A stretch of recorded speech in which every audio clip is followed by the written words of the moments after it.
Hey everyone, it's Ryan Howe with Small Business News. For those that don't know, this is the show where I bring you just some of the information I share with my clients every single day. I am a business coach based out of West Michigan, but I work around the country. Hopefully I earn your subscription today, so let's get into it. This is one of my favorite surveys. I love this survey because it gives you insight into the average Americans, basically where they're currently at with their wages and their comfort level and their financial security. It's so very important that business owners understand this. So with this, the average American feels they need to earn over $186,000 a year to live comfortably.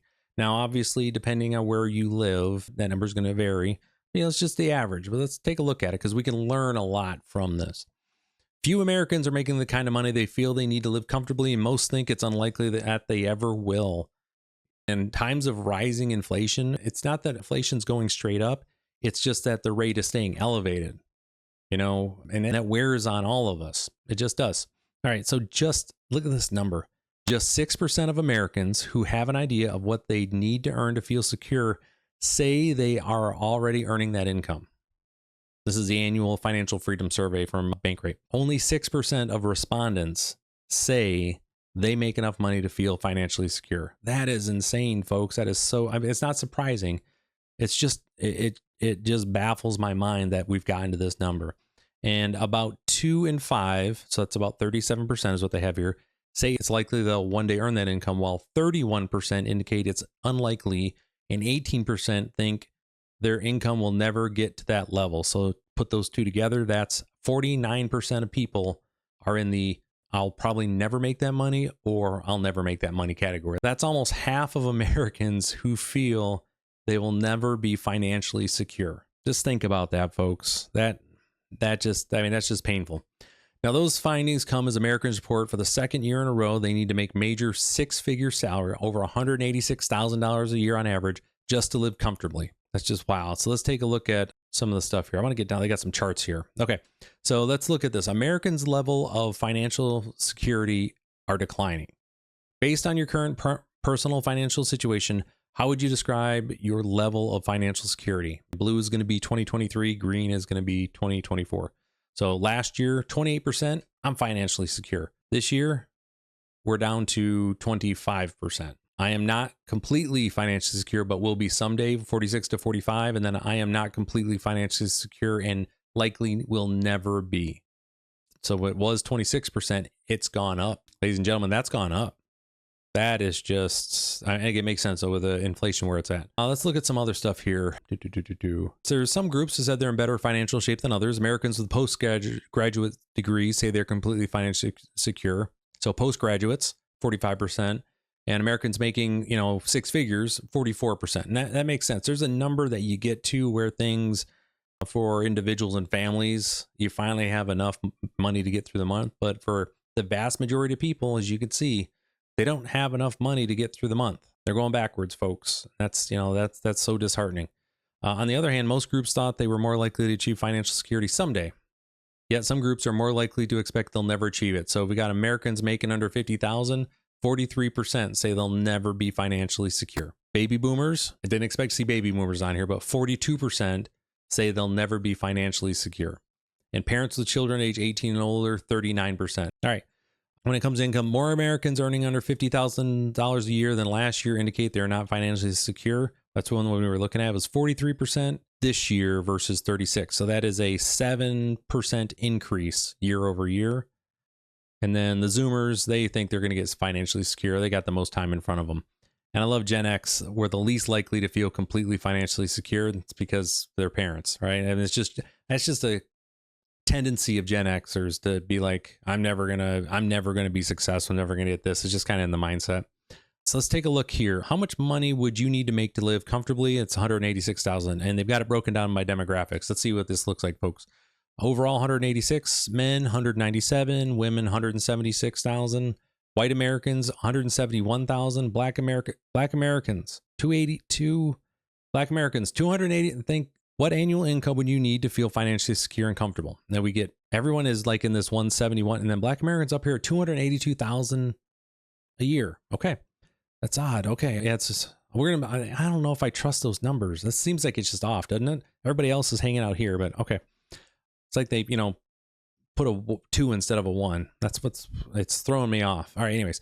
Hispanic Americans 173, Gen Z 200,000, millennials 199, Gen X 183, boomers. Okay. Some groups felt they needed to earn even more than the national average to live comfortably, including men, Westerners, black. Okay, yep, they've got it in here twice, folks. So this right here, which is that outlier, that's where they came back as the survey respondents.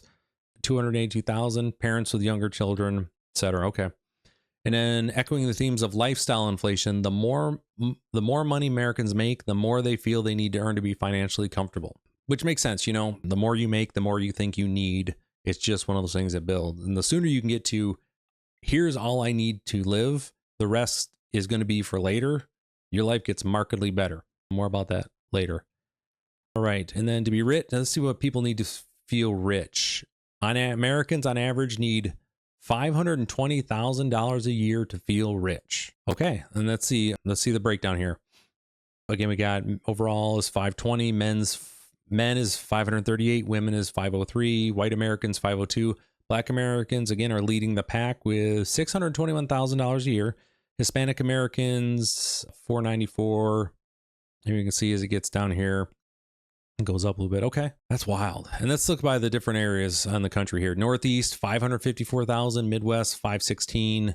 South, 513. And West is 511. Now let's talk about what it needs to be comfortable. This is, I'm skimming over a lot of stuff, folks. You want to see it more in detail, go check it out. Links in the description.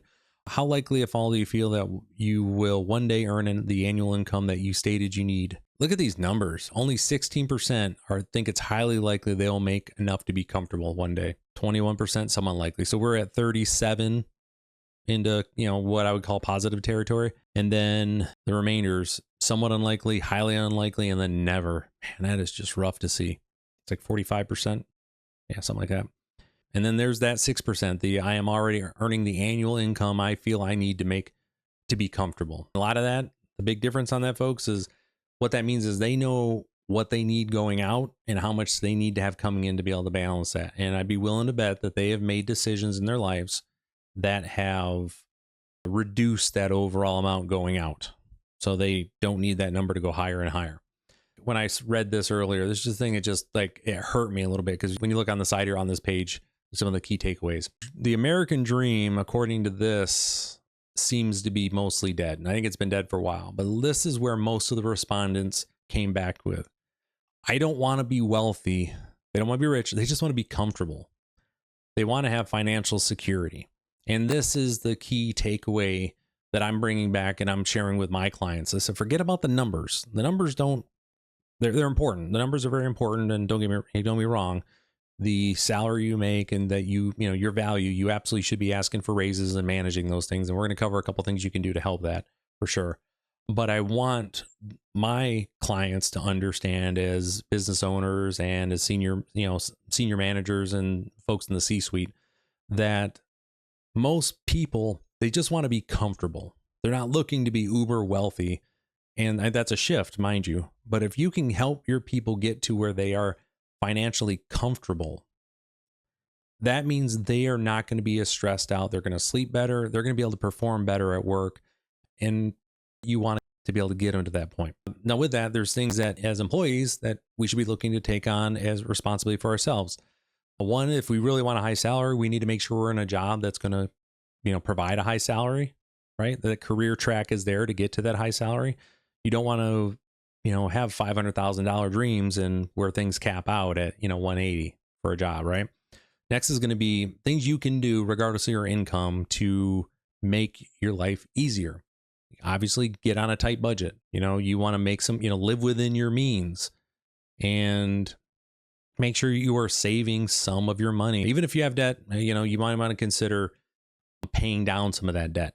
It doesn't necessarily mean you pay it all off, although if you can get to a debt-free, it makes everything that much easier. And when my wife and I, when I was in the military, we made the decision to get debt-free. So when we got out of the military, that we wouldn't be carrying that burden with us. I remember my first month, I saved $5.84. $5.84 is what I saved. The next month, it was double that. It was around $10. I don't remember, it was $10.37 or $10.73. So in time, it's been a while. But I remember that $5.84 that first month, and just how defeating it felt to say, after we have so much debt, we have so much money going out, that I was only able to intentionally save $5.84. Now I had 2 kids, I wasn't making much money in the military. We owed, it was there, but we got out of it to the point where we're debt free now.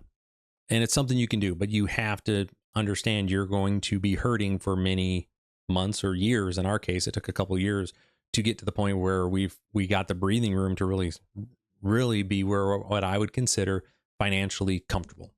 And that's really the idea here, folks. That's why I want to bring this up. That's why I want to share this with you, with my clients. You want your folks, we want people to be financially comfortable. Yes, being rich is great, but man, for most of us, we just want to be able to take a vacation and not go into debt to do it, right? Those little things there. We want to, if something comes up with a car, we want to be able to pay the bill on it and not fret, right? And that's why for my clients, I'm putting this in front of them. I want them to remember that is key and so very important for your employees. You want to get them to the point and help them get there, but it's not something that folks can do alone. And what I mean by that is you can't just expect your boss to give you a raise to get to financial comfort. You also have to do something inward on that as well too. It's very important. But enough, anyways, off the soapbox. You're not watching to this point to listen to me preach to the choir here. But with that, I just want to put this out here. Inflation's real. Obviously, it's been hitting all of us in the pocketbook. It's extremely hard, but it's making more and more people feel that they're never going to be able to get to the point where they'll be financially secure. And what I just want to end this with for if you're a business owner, to let you know, this is the way that your employees are feeling. You are probably feeling this way as well, but your staff and your team are feeling this way, at least half. So things you can do to help them, not just obviously paying more if you can, but also getting financial counseling for them. Help them make those decisions on their end, which is the other side of this, is that if you are here and you are feeling financially insecure, understand you're not alone, but you have the power to make decisions that can positively impact your bottom line without necessarily increasing your pay. You have control over that. You do. I promise you. So with that, take care. Hopefully I earned your subscription today, and I will see you guys next time.